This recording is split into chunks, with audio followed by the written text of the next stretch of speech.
Hello everyone! I am about to do some 2026 garden planning and I figured I would take you along with me. So what I'm doing is something I do every year where I look at the previous year's garden and I figure out what I want to change. Now during the season I am logging these in the back of my head, but I can't remember everything from last year, so I'm going to go through, watch my garden tours from last year, and note down what I'm going to be changing for this year. A lot of things I know for sure I'm going to change. Some stuff I might need your opinion on. So let's go see what my garden looks like when it is not freezing outside. I am going to look at the August tour of the 2 rooftop decks. I'm choosing August because usually by this time in the season, everything that I've planted has bloomed and it still looks really good and hasn't started to die yet. So this is kind of my sweet point to see what the garden looks like at its peak. So right now I'm starting with the front deck. This is west facing, it gets full sun, full afternoon sun, so it is very hot. There are containers in here, it's just you can't see them, which is always my goal. But the first thing that I am contemplating changing, that I need your advice on, is growing zinnias in this center raised bed. I've grown zinnias in this bed ever since I've had it, so since 2021, I think it is. And the reason why I'm considering changing it is I was thinking I want something lower so that I can see the garden behind it. So when I'm looking out of the windows, which are actually right here, that go out to the garden that you're seeing, this is what I see. So I'm right here through the window. This is the bed I see. So I was thinking, when I look outside, do I want to see what's behind it? But then someone else said that having the taller flowers there makes it like a secret, and I do like the idea of a secret garden. So I've done Queenie Lime zinnias the last 2 years. That's what's grown in this bed right now. They do get a little taller than this, maybe like another foot. You can see they are about my height. I'm 5'4", so they're about my height at this point. So not super tall, but also this bed is elevated, so it tends to get windy. So I don't know if I'm gonna try maybe some shorter zinnias, but I also like the idea of a secret garden. So help me out here with my center raised bed. This is always what I consider to be like the highlight of my front deck. One thing I'm pretty sure I'm not gonna do this year is grow petunias. So this pink petunia here, that's the Supertunia Vista Bubblegum, and it is my favorite of all the petunias. I've grown it in this spot, again, I think since 2021, but budworms always get my petunias. So whereas, for example, with the zinnias, once they start blooming and I'm harvesting, there's always flower color there. With the petunias and the budworms, one day I'll come out and all of the color will be gone, and then I have to wait for the flowers to grow back. And that usually happens 2 or 3 times. So I think overall, I'm going to do fewer petunias this year, which makes me sad because it was like one of the first flowers I ever fell in love with that I grew in my garden all the way back in 2019. But I think I'm gonna remove it. So I'm either going to not do anything in the corners, or I'm going to do something that maybe stays a bit smaller and doesn't get eaten by the budworms. But that's what I'm thinking about changing for this raised bed, which is roughly 4 feet wide and 3 feet deep. So this is my view from the windows. It is really pretty, but maybe I could do something with even more color. Oh, I don't know, give me all of your thoughts. Even if you think it's crazy, give me your thoughts down in the comments below, because maybe I'll do something completely different with the center raised bed. Now, right when you come out to the left, so if you looked immediately to the left, you are going to see, this is the flower cart and my beautiful trash can. I use this mostly for storage. So there is a watering can behind there. There are a bunch of containers that you can't see. So I use it to store, but also I want to grow flowers on it so that I can cover the storage, but also just have more space for flowers. This is another one where I think I'm going to not do the petunias down here again. I am going to stick with the Dichondra Silver Falls because that does a really great job of hiding everything that's underneath it. One switch I made last year is, in the past I've grown Morning Glory up the top of this cart. That had a really thick canopy, but not as many flowers. Then I did Morning Glory and the Coconut Appeal Thunbergia, and that was beautiful. So it was a very thick canopy, had flowers on it from the Thunbergia. This year, well, last year, I did this pink Thunbergia, and this is just not as thick a canopy as the Coconut Appeal. So I'm going to go back to the Proven Winners Coconut Appeal version of the Thunbergia. So that is one change I'm going to make, just because I didn't feel like this pink Thunbergia, which I believe is Sunny Susie Rose Sensation, I ordered it online. It's just not as thick and full of flowers as I had hoped. So those are probably the only changes I'm going to make there. Now this here is my Gomphrena elevated bed. I have grown Gomphrena in this since I've had it. So I'm going to keep Gomphrena in it. The only change I'm making is I'm not gonna grow the Truffula pink Gomphrena here. So if you can see the Gomphrena that looks a little bit more fluffy than the ones that look more spherical, this one is the Truffula pink. I like it, but one, I want more of just the bright colors in this bed, but also this one, I don't like to dry as much as I like the other Gomphrena. So I'm gonna grow more of this red Gomphrena, this orange Gomphrena, this pink Gomphrena in this bed, so it's brighter colors overall, and also more of the Gomphrena that I actually use. Now, just to the left of my Gomphrena bed is what I tried to make my natives elevated bed. It kind of worked, and then everything died. So at different points, I have had milkweed, which is in the center right here, but then that just completely died out maybe around early October, so it wasn't weather related. I don't know if it's gonna come back or not, but it looked pretty dead. Other things I've planted, prairie onion, which I think stopped growing. I know I had some echinacea, which didn't do well overwintering.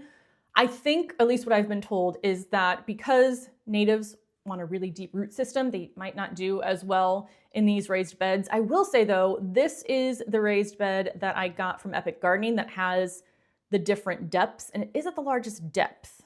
So of all the raised beds I have, this is the deepest one, and it just doesn't seem like they're flourishing. So I think I'm going to switch back to just another bed of cut flowers. Now this view here is what's behind that center raised bed with the zinnias. So this is what I can't see from the window. Not that it's like that pretty in this image, but I've had this exact setup for many, many years.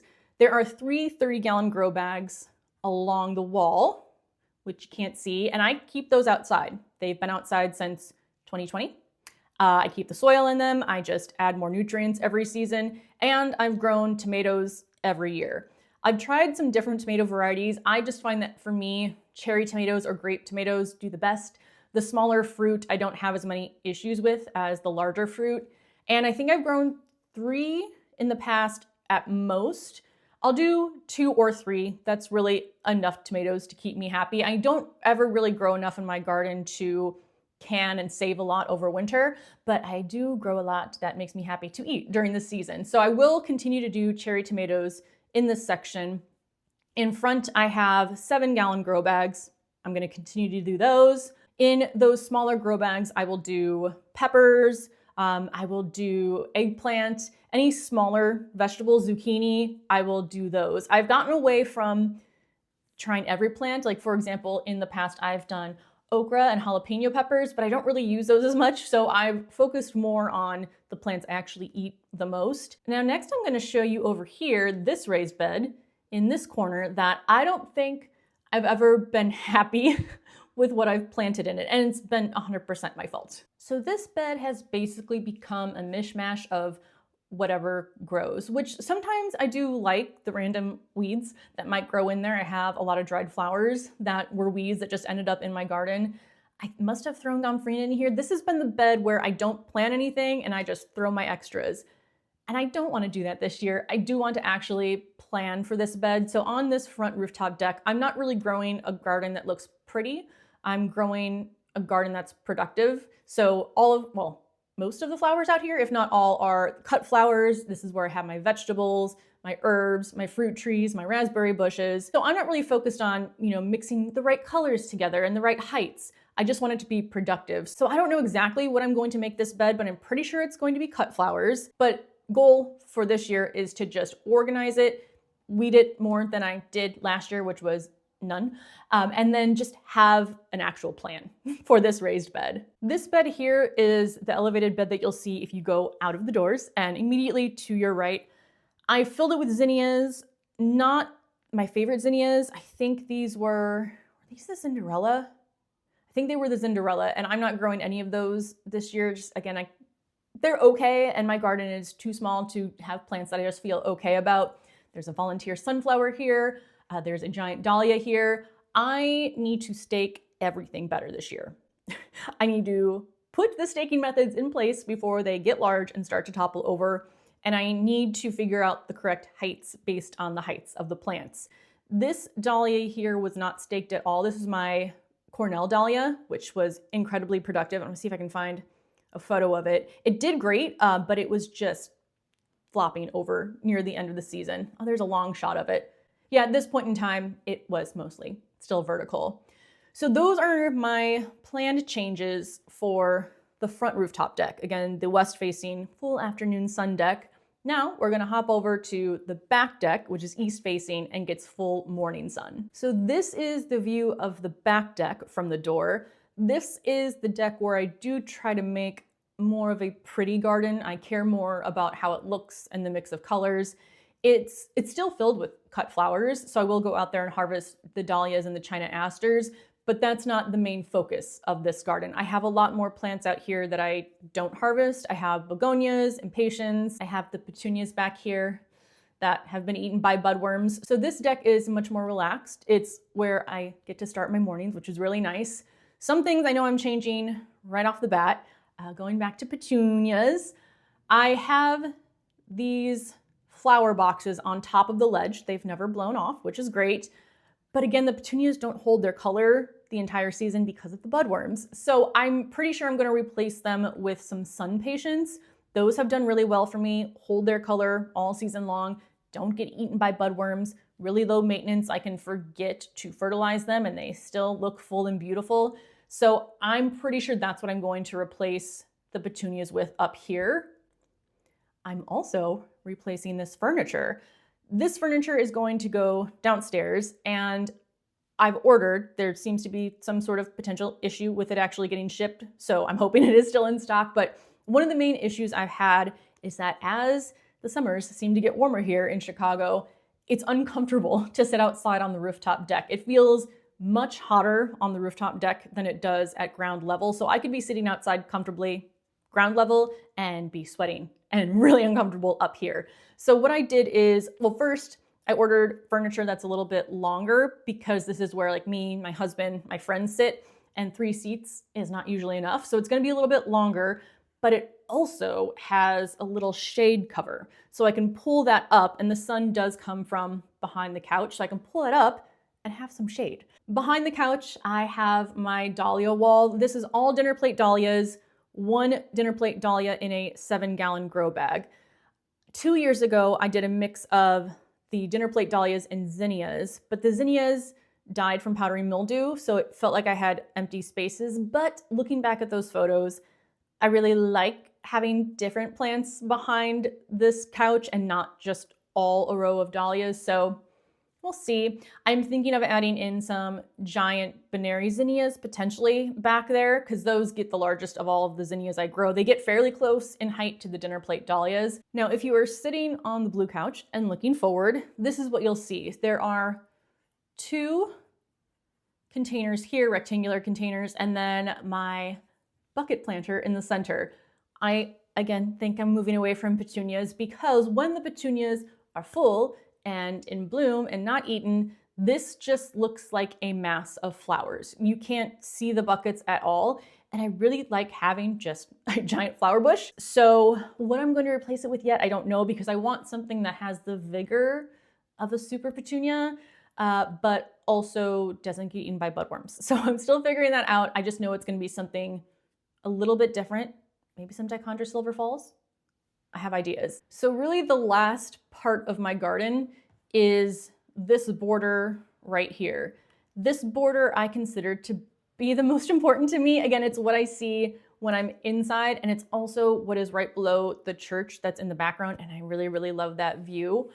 I've been kind of hit and miss with this border. So usually I'll have a mix of zinnias, cosmos, dahlias. I put some angelonia in there, China asters, gomphrena. I try to pay attention to height, but I swear some plants get a lot taller than they say, and some plants stay shorter. So I always feel like I have these dips in the elevated beds. I also didn't love the color combination I did last year. I just don't think there was enough variation. And as you can see here right now, there's not really enough all in bloom at the same time. So a few things I know I'm gonna do. One with the cosmos here. This is planted in the raised bed. I love the cosmos. They usually also die out on me some point in the season. So instead of planting them in one of the raised beds, I'm gonna plant them in a pot, put it in the border, but that way if it does die, I can move that pot out and just push another pot in there that has something alive in it. So that's one thing I'm gonna do for sure.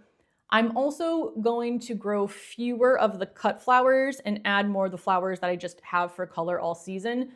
Usually in the past, what's been in here is the majority of cut flowers. So I'll be harvesting off of them a lot, which means a lot of the time this can look pretty bare. So I'm gonna put in more Angelonia. I'm gonna put in more of the begonias. I'm gonna put in more of the impatiens.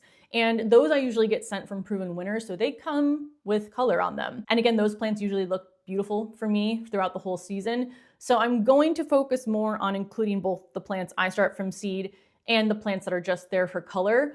I also need to stake because I know you can't tell, but this pot right here, the cement pot, I moved over in this space so that I could tie this dahlia to it. The One-Eyed Jill and the Cornell dahlia, by far the most productive flowers in my garden. So I'm definitely growing them again this year. I just need to have the staking in place, and I'm going to try to figure out some sort of staking method beforehand. These plants in this border are so close together that I can't do one plant cage per plant. For example, with the dinner plate dahlias over here, they are in their own container with their own cage. These plants are all too close together. So I might figure out something with stakes and twine to keep things up. The reason why it's hard for me to get that implemented is that when the plants are so small, I don't want to look at a bunch of twine and other support systems before the plants start to grow. So I am going to try to figure out a way to kind of balance those two things. But I know for sure I need to add a lot more support there. I just jumped back to this photo of the front deck garden because I think this top-down shot looks beautiful. So a lot of the things are similar. Getting away from petunias or any other plants that get eaten by budworms. I stopped growing geraniums completely because I didn't love them enough to kind of battle with the budworms. I need to support more. I need to plan better, space things better. One other thing I'm going to try to do is fewer smaller containers. So kind of as I've been container gardening, I have over time shifted away from a lot of small pots to fewer larger containers, mostly just to keep on top of watering. It is much easier to water a raised bed, and then it usually doesn't dry out until maybe I can get 1 or 2 days before having to water it again, depending on how hot it is. But a lot of the smaller pots, I am watering them 2 times a day during the peak of the summer, and it's just a lot harder, in my opinion, to maintain. So this is something I've told myself multiple years. I am really going to try to get away from a bunch of small pots. So those are the changes that I plan to make to my rooftop deck garden. Let me know if there's anything that you plan to do differently. Let me know if you have any questions on anything growing in the garden. Again, this is my 2025 garden from August. I cannot wait for my garden to look like this again. So let me know again if you have any questions. Let me know what you're gonna change up in your gardens this year, and I will see you in the next video. Bye.